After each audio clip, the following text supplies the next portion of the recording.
The one thing is the conversation. It's the real conversation with a seller lead that turns into the transaction. Yet, it's the thing everyone avoids. Or it's also the thing that everyone thinks that they're really, really, really good at. And yet, most aren't. How do I know? Well, we run a pretty successful business that supports investors, and I can tell you that the number one thing that people fail at, outside of having a poor follow-up system, but once they have that in place and they get all these leads on the phone with them over and over and over again, the thing that they end up sucking at is being able to convert those sellers into actual deals or dollars, right?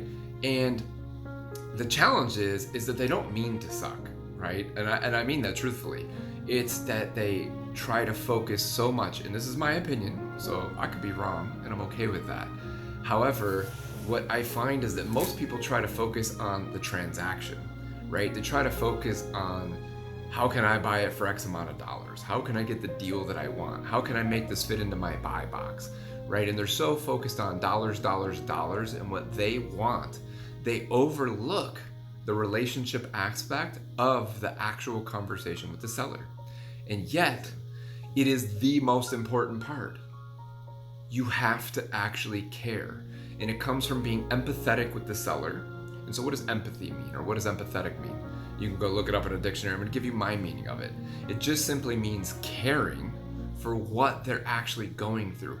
Why did they call you? Or why did they say yes if you reached out to them? Why did they even entertain the idea of getting an offer on their home?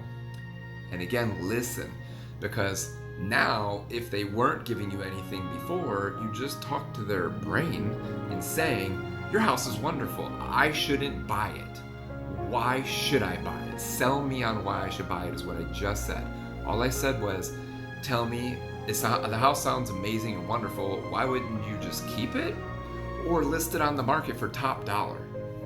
Either one is great, right? Because both solicit, I'm pushing back, I don't want to buy your house. And now they got to sell me on why I should buy it. In that, again, if you listen, you'll probably find the keywords and the thing that is wrong with their property or with their situation that encourages them to need to sell.